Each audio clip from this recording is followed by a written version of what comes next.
Praise lord, హల్లెలూయా. దేవుని నామానికి స్తోత్రాలు. మీ అందరికీ నా వందనాలు తెలియజేస్తున్నాను. Jyothirmayi with Jesus YouTube channel ద్వారా అపోస్తులు అనగా ఎవరు, అపోస్తుల యొక్క పరిచర్య, వారు చేసినటువంటి అద్భుతాలు, ఆశ్చర్య కార్యాలు, అపోస్తులుగా ఎవరిని పిలుస్తారు, ఇలా అనేక విషయాలు అయితే కనుక గత కొన్ని వారాల నుండి మనం తెలుసుకుంటూ వస్తున్నాము. ఈ వారము అపోస్తులుడైనటువంటి యోహాను గూర్చి అయితే కనుక తెలుసుకుందాము. అంతకన్నా ముందుగా ప్రార్థనలోనికి వెళదాము. స్తోత్రములు స్తోత్రములు స్తోత్రములు అయినా మహాపరిశుద్ధుడ మహాగణుడ గొప్ప దేవా, నీకే వేలాది కోట్ల వందనాలు స్తుతులు స్తోత్రాలు చెల్లిస్తున్నాం తండ్రి. గడిచిన కాలమంతా నీ కృపలో భద్రపరిచి కాచి కాపాడిన దేవా, గత కొన్ని వారాల నుండి తండ్రి మీ యొక్క శిష్యుల జీవిత చరిత్రను గూర్చి, అపోస్తులను గూర్చి తండ్రి ప్రభా మీరు మాకు తెలియజేస్తూ వస్తున్నారు నాయన.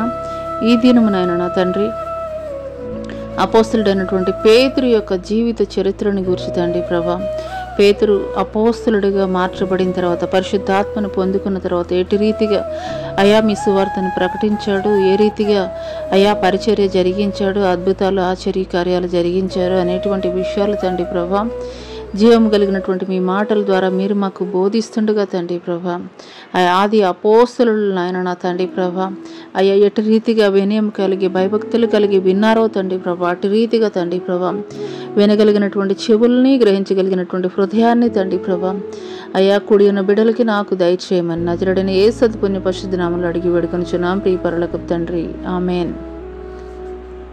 ప్రైజ్ లార్డ్ అండి. దేవుని నామానికి స్తోత్రాలు. మరి ఒకసారి మీ అందరికీ వందనాలు తెలియజేస్తున్నాను.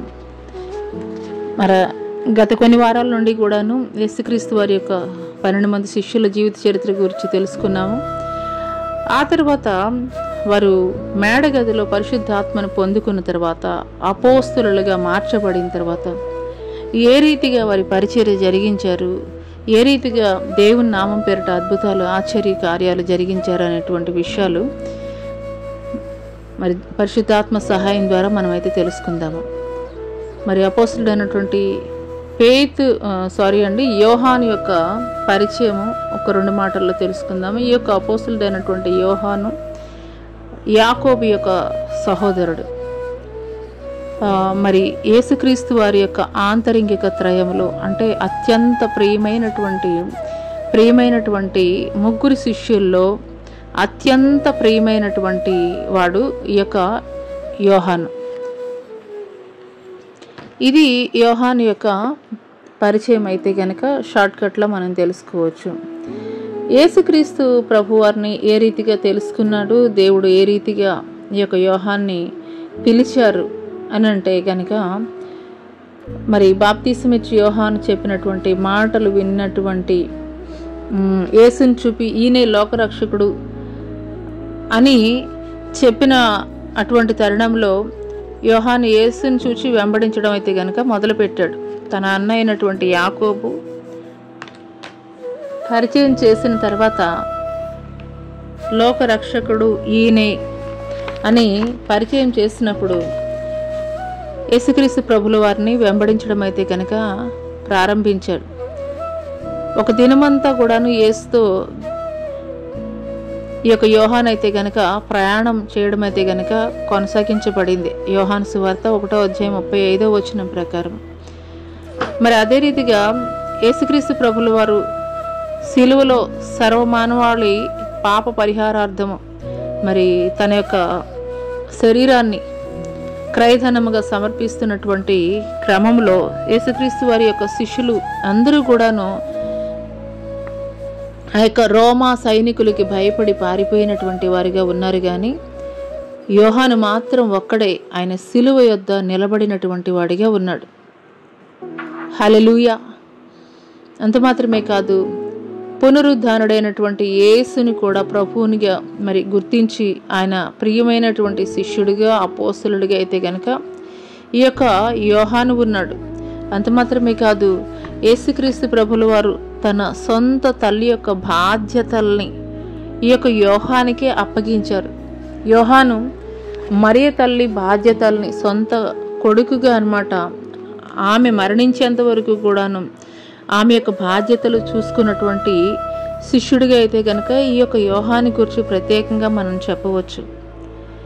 మరి ఈ యొక్క యోహాను యేసుక్రీస్తు ప్రభుల వారు 3.5 సంవత్సరాల పరిచర్యలో మొదటి నుండి చివరి వరకు కూడాను యేసుక్రీస్తు ప్రభుల వారిని వెంబడిస్తూ, ఆయన ప్రేమిస్తూ, ఆయనలోని దైవతత్వాన్ని మరి గుర్తిస్తూ విధేయత కలిగినటువంటి శిష్యుడిగా అయితే కనుక ఈ యొక్క యోహాను గురించి అయితే కనుక మనం చెప్పవచ్చు.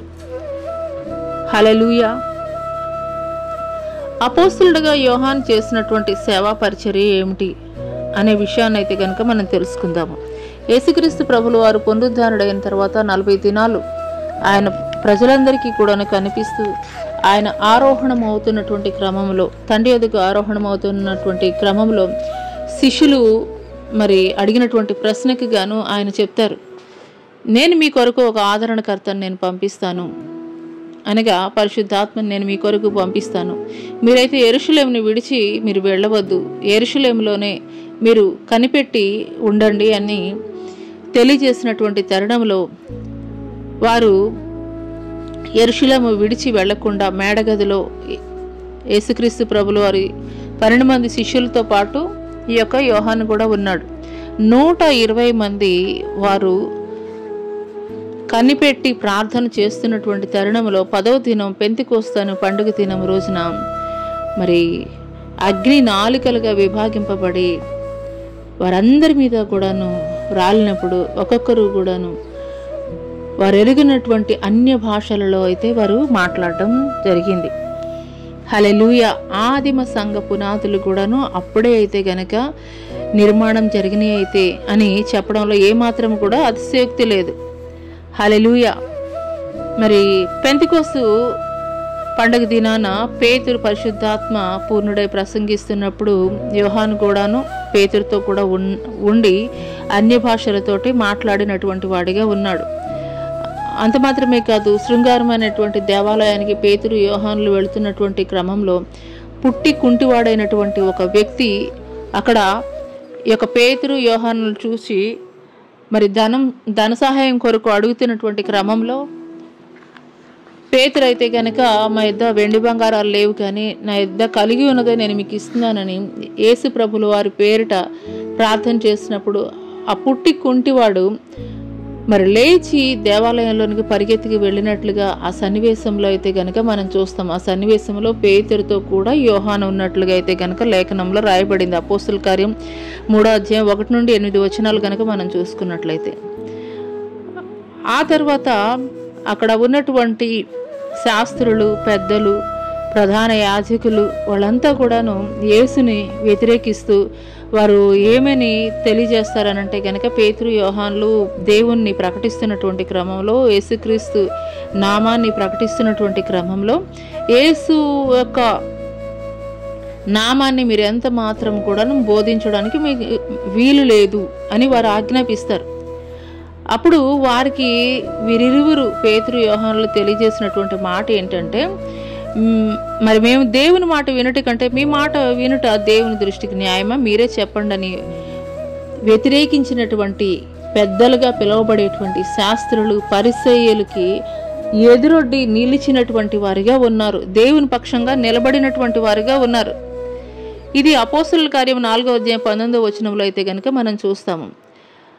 ఆ తర్వాత యేసుక్రీస్తు యొక్క జనన మరణ పునరుద్ధానాలను గురించి బలముగా అయితే కనుక సాక్ష్యం ఇచ్చారు. మరి అపోస్తల కార్యం 6వ అధ్యాయం 3వ వచనంలో కనుక మనం చూసుకున్నట్లయితే పరిచర్య కొరకు మరి ఆత్మతోనూ జ్ఞానంతోనూ మరి నిండుకొని మంచి పేరు పొందినటువంటి మనుషులను ఏర్పరచాలని చెప్పారు. వారు మాత్రమే పరిచర్య చేయాలని కూడా చెప్పడం అయితే కనుక జరిగింది. ఆ తర్వాత చూసుకున్నట్లయితే మరి ఒక సందర్భం, సమరయ పట్టణము వారు మరి దేవుని వాక్యాన్ని అంగీకరించినప్పుడు పేతురు యోహానులు వారి మీద చేతులుంచి ప్రార్థన చేసినప్పుడు వారు పరిశుద్ధాత్మ పొందుకున్నటువంటి వారిగా ఉన్నారు. మరి ఒక సందర్భము మరి క్రీస్తు పరిచర్యలో అపోస్తలులుగా మరి స్తంభాలుగా ఎంచబడినటువంటి యాకోబు, కేఫా అంటే పేతురు, యోహానులు పౌలు సేవా జీవితమును గుర్తించి అన్యజనులకు మరి అపోస్తలుడిగా సేవ చేయమని అపోస్తలుడైనటువంటి పౌలుకైతే కనుక చెప్పారు. వీరు యెరూషలేములో ఉన్నటువంటి యూదులకి పౌలు అయితే కనుక అన్ని జనులకి అలాగూ డివైడ్ చేసుకున్నట్లుగా అయితే కనుక గలతీయులకు రాసినటువంటి పత్రిక 2వ అధ్యాయం 9వ వచనంలో మనం చూస్తాము. హల్లెలూయా. మరి ఒక సందర్భం ఏంటంటే అపోస్తలుడిగా యోహాను యేసుక్రీస్తు యొక్క ప్రేమను ప్రత్యక్షంగా చూసినటువంటి వ్యక్తిగా ఎక్కడికి వెళ్ళినా, దేవాలయంలో అయినా లేదంటే దేవుని ప్రేమను ఆయన జీవించినటువంటి జీవితాన్ని 3.5 సంవత్సరాలు దగ్గరుండి చూసినటువంటి ఈ యొక్క యోహాను ఆయన బోధనల గురించి బహు బలంగా అయితే కనుక బోధించేటువంటి వాడు. అపోస్తలుడైనటువంటి యోహాను రాసినటువంటి గ్రంథాలు, పరిశుద్ధ గ్రంథంలో ఏమేమి ఆయన రాసినటువంటి గ్రంథాలు ఏమిటి అని అంటే కనుక మరి యోహాను సువార్త ఒకటి రాశారు. ఆ తర్వాత 3 పత్రికలు అయితే కనుక రాశారు. 3 పత్రికలు రాశారు. ప్రకటన గ్రంథము, బైబిల్ గ్రంథానికే తలమానికమైనటువంటి మరి ఒక గ్రంథము, రాజగ్రంథం ఏంటి అని అంటే కనుక ప్రకటన గ్రంథం. ఆ ప్రకటన గ్రంథము ఆ యొక్క యోహానికి ఆ యొక్క ప్రత్యక్షత లేకపోతే మన భవిష్యత్తు ఏంటో, ఏ రీతిగా సిద్ధపడాలో ఆయన రాకడ కొరకు మనకైతే కనుక తెలియదు. కానీ మరి ఈ యొక్క పరిశుద్ధ గ్రంథములోనే యోహానికి పద్మసు ద్వీపంలో ఆ యొక్క పరలోకపు ప్రత్యక్షతను దేవుడు ఇచ్చి మరి రాబో ఉగ్రతల నుండి ఏ రీతిగా తప్పించుకోవాలి, ఏ రీతిగా దేవుడు ఉగ్రత కుమ్మరించబోతున్నాడు ఈ యొక్క భూమి మీద, అటువంటి ఉగ్రత రాకముందే ఏ రీతిగా సిద్ధపడాలి, ఇలాగ అనేకమైనటువంటి విషయాలు ఈ యొక్క పద్మసు ద్వీపంలో యోహానికి దేవుడు చూపిస్తున్నటువంటి క్రమంలో రాసినటువంటి పుస్తకమే ఈ యొక్క ప్రకటన గ్రంథము. హల్లెలూయా. ఈ యొక్క యోహాను సువార్త ఆధ్యాత్మిక సువార్త, దేవుని యొక్క ప్రేమ అనగా యేసుగా మరి మనకి ప్రత్యక్షం అవటం, తర్వాత బోధించుట, పవిత్రంగా జీవించడం ఎట్లాగూ, మరణం, పునరుద్ధానాల గురించి అయితే గనక ఈ యొక్క యోహాను సువార్త తెలియజేస్తుంది. యోహాను యేసుతో కలిసి ప్రయాణించడం వలన స్పష్టంగా అయితే గనక ఈ విషయాలన్నీ కూడాను 3 సువార్తల్లో కూడా, అంటే మత్తయి, మార్కు, లూకా, ఈ 3 సువార్తల్లో లేనటువంటి దేవునికి అతి సన్నిహితమైనటువంటి కొన్ని విషయాలు ఈ యొక్క యోహాను అయితే గనక ఆయన యోహాను సువార్తలో అయితే గనక రాయడం జరిగింది. ఎందుకొరకనంటే గనక ఈ యొక్క యోహాను శిష్యులందరిలో కూడాను అత్యంత సమీపస్తుడు యేసుప్రభుల వారికి. అంత మాత్రమే కాదు, యేసుక్రీస్తు ప్రభుల వారికి అత్యంత ప్రియమైనటువంటి వాడు. యేసుక్రీస్తు ప్రభుల వారు సిలువ వేస్తుంటే యేసుతో కూడా ఉండినటువంటి వాడు. హల్లెలూయా. అందుకొరకు అతి సమీపముగా ఉన్నటువంటి వ్యక్తిగా, అతి సమీపముగా దేవుని గురించినటువంటి విషయాలు ఆయన రాసినటువంటి యోహాను సువార్తలో అయితే కనుక వ్రాయడం జరిగింది. హల్లెలూయా. ఈ యొక్క పత్రికలు, యోహాను పత్రిక 1, 2, 3లో యేసులో ఉన్నటువంటి జీవము, వెలుగు ఉన్నాయని అయితే కనుక రాస్తాడు. ఇంకా ఏం తెలియజేస్తాడంటే కనుక దేవుణ్ణి అంగీకరించాలని, మనలో ఉన్నటువంటి పాపాన్ని వదిలిపెట్టాలని, దేవునికి విధేయత చూపించాలని, సహోదరులను ప్రేమించాలని, దేవుని ఆజ్ఞానుసారంతో ఆయన చిత్తానుసారంగా ఏ విధంగా జీవించాలి అనేటువంటి విషయాలను కూడా అయితే కనుక ఈ యొక్క 3 పత్రికల్లో యోహాను గారు అయితే కనుక రాయడం జరిగింది. ప్రకటన గ్రంథ విషయాలు కొన్ని తెలుసుకుందాము. ఈ యొక్క పరిశుద్ధ గ్రంథంలోని 66 గ్రంథాల్లో కూడా ఈ యొక్క ప్రకటన గ్రంథం అద్భుతమైనటువంటి గ్రంథం అని అయితే కనుక చెప్పవచ్చు. ఎందుకనంటే కనుక అంత్య దినాల్లో సంభవించబోయేటువంటి పరిస్థితులను గురించి, తర్వాత 2000 సంవత్సరాల క్రితమే యోహానుకి దేవుడు మరి ప్రత్యక్షతల ద్వారా చూపించారు. యోహాను కూడా ప్రత్యక్షతని పొందుకున్నటువంటి వాడిగా ఉన్నాడు. దేవుడు చూపించినటువంటి ఆ యొక్క ప్రత్యక్షతల్ని దేవుని యొక్క ఆజ్ఞానుసారము ఈ యొక్క ప్రకటన గ్రంథాన్ని అయితే కనుక యోహాను రాయడం జరిగింది. ఇందులో ముఖ్యమైనటువంటి కొన్ని విషయాలు, ప్రకటన గ్రంథంలో ముఖ్యమైనటువంటి కొన్ని విషయాలు అయితే కనుక మనం తెలుసుకుందాం. యోహాను రాసినటువంటి ఈ యొక్క ప్రకటన గ్రంథంలో ముఖ్యమైనటువంటి కొన్ని విషయాలు ఏంటంటే, ఒకటి, దేవుడు స్వరూపం, ఆయన ఏ రీతిగా ఉంటాడు అనేటువంటి విషయాలు తెలియజేయబడి ఉంటాయి. మరి 7 సంఘాలకి కూడా 7 ఉత్తరాలు రాయడం అయితే కనుక జరుగుతుంది. తర్వాత పరలోకాన్ని గూర్చినటువంటి వివరణ, దేవుని ఆరాధన, గొర్రెపిల్ల యొక్క ఆరాధన, దేవుని యొక్క ఉగ్రత అంటే 7 ముద్రల గురించి, 7 బోరల గురించి, 7 ఉగ్రత పాత్రల గురించి అయితే కనుక ఈ యొక్క ప్రకటన గ్రంథంలో రాయబడి ఉంటుంది. అంత మాత్రమే కాదు, ఇశ్రాయేలీలో 1,44,000 మంది మరి ముద్రింపబడి ఉన్నారని చెప్పేసి, మరి 2 సాక్షులను గురించినటువంటి వివరణ, అబద్ధ ప్రవక్త, క్రూర మృగాన్ని గురించినటువంటి వివరణ రాయబడి ఉన్నది. 7 ఏండ్ల శ్రమల కాలంలో సంభవించేటువంటి సంఘటనల గురించి రాయబడి ఉన్నది. మరి 666 ముద్ర గురించినటువంటి వివరణ, 1000 ఏండ్ల పరిపాలన, హర్మెగ్దోన్ యుద్ధాన్ని గురించి రాయడం జరిగింది. సాతాను యొక్క పతనాన్ని గురించి రాయడం జరిగింది. ధవళ సింహాసనం యొక్క తీర్పుని గురించి రాయడం జరిగింది. నూతన యెరూషలేముని గురించి రాయడం జరిగింది. పరలోక రాజ్యాన్ని గురించి రాయడం జరిగింది. ఈ అన్ని విషయాలు కూడాను ఈ యొక్క ప్రకటన గ్రంథములో అంటే జరగబోయేటువంటి విషయాలేంటి, మనలో ఉన్నటువంటి లోపాలని ఏ రీతిగా సరిచేసుకోవాలి, సరిచేసుకున్నప్పుడు దేవుడిచ్చేటువంటి బహుమానాలు ఏమిటి, ఆ తర్వాత విడవబడినటువంటి సంఘము ఏ రీతిగా మరి ఉగ్రతకి గురవుతున్నది, మరి అబద్ధ ప్రవక్తల్ని గూర్చి, క్రూర మృగం గూర్చినటువంటి విషయాలు, 7 ఏండ్ల శ్రమల కాలంలో సంభవించేటువంటి విషయాలు, ఇలాగ అనేకమైనటువంటి విషయాలు అయితే కనుక ఈ యొక్క ప్రకటన గ్రంథంలో రాయడం జరిగింది. హల్లెలూయా. మరి ఇప్పుడు ప్రస్తుత పరిస్థితులు చూసుకుంటున్నట్లయితే కనుక అనేక విషయాలు కూడాను మనం చూస్తూనే ఉన్నాం. హల్లెలూయా.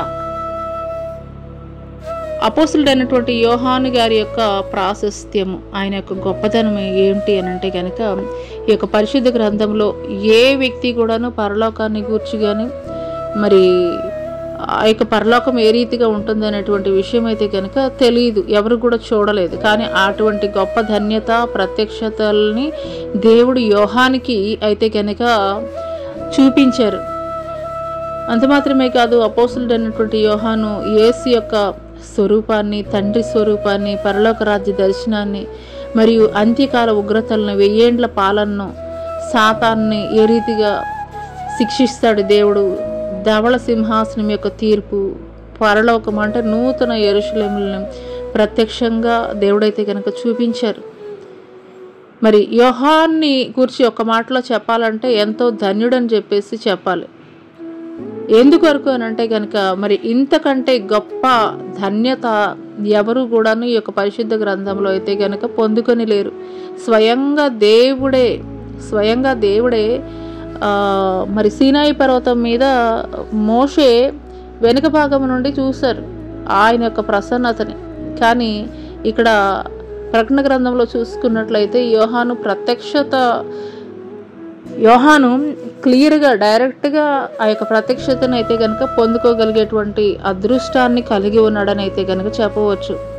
మరి దేవుని చేత ప్రేమించబడినటువంటి గొప్ప వ్యక్తి ఎవరు అనంటే కనుక ఈ యొక్క అపోస్తలుడైనటువంటి యోహాను అని చెప్పవచ్చు. మరి దేవునిచే ప్రేమించబడినటువంటి ఈ యొక్క అపోస్తలుడిగా పిలువబడినటువంటి యోహాను పరిశుద్ధ గ్రంథంలో ఇతని కంటే ధన్యుడు ఎవ్వరు కూడా లేరని చెప్పాలి. ఎందుకొరకనంటే కనుక స్వయంగా దేవుడే ఆ యొక్క పరలోకపు ప్రత్యక్షత పద్మసు ద్వీపంలో ఉన్నప్పుడు దేవుడు ప్రత్యక్షతలను దయచేశాడు. హల్లెలూయా. ఈ యొక్క అపోస్తలుడైనటువంటి యోహాను యొక్క జీవితం ద్వారా దేవుడు ఈ యొక్క ఉదయకాల సమయంలో మనకి తెలియజేస్తున్నటువంటి విషయాలు, యేసుక్రీస్తు వారి 12 మంది శిష్యులు కూడా ఉన్నారు. కానీ ఒక ఇస్కరియోతు యూదా దేవుణ్ణి పట్టించినటువంటి వాడిగా ఉన్నాడు. ఒక పేతురు దేవుడు ఎవరో తెలియదు, యేసు ఎవరో తెలియదని బొంకినటువంటి వాడిగా ఉన్నాడు.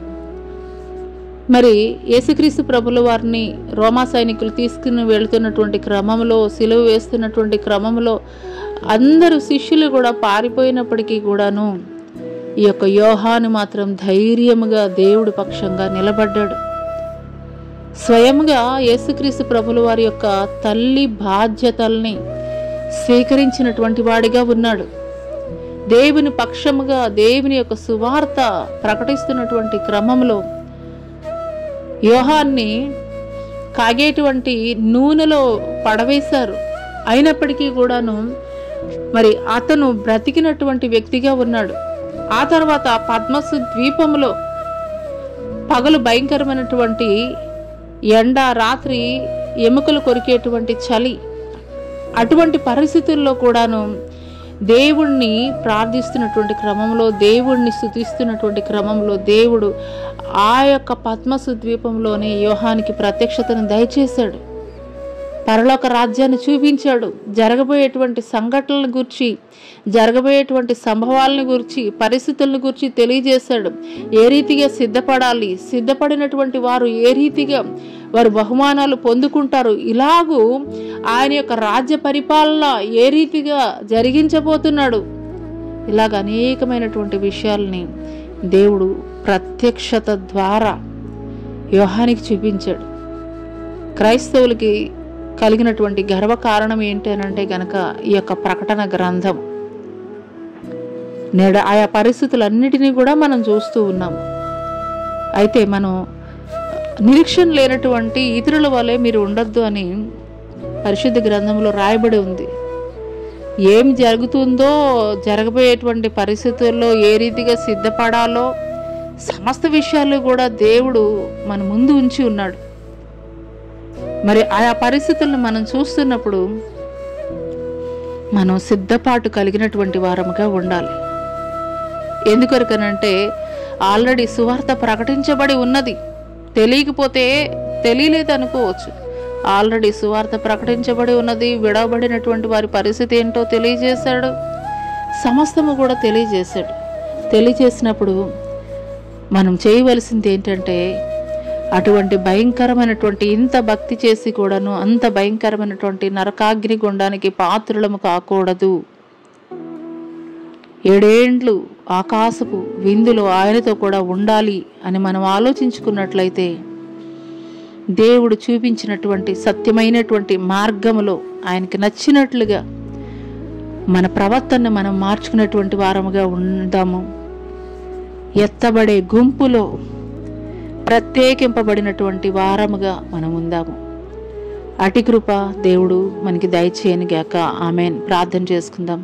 స్తోత్రములు స్తోత్రములు స్తోత్రములు అయిన మహాపరిశుద్ధుడ మహాగణుడ గొప్ప దేవ, నీకే వేలాది కోట్ల వందనాలు స్తుతులు స్తోత్రాలు చెల్లిస్తున్నాం తండ్రి.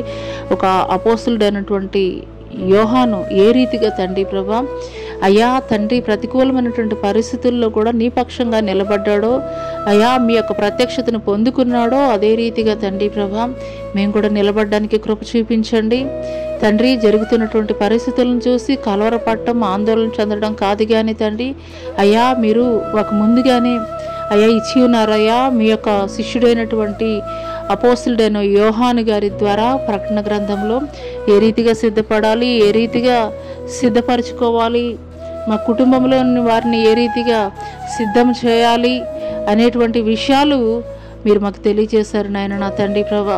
అటు రీతిగా సిద్ధపడడానికి 7 ఏండ్ల విందులో మధ్యాకాశంలో తండ్రి ప్రభా అయ్యా ఏ ఒక్కరూ కూడా తప్పిపోకుండా అందరూ కూడా ఎత్తబడేటువంటి వారిగా ఉండుటకు కృప చూపించమని నజరుడైన యేసు అతి పుణ్య పరిశుద్ధ నామములో అడిగి వేడుకొనుచున్నాం ప్రియ పరలోకపు తండ్రి. ఆమెన్.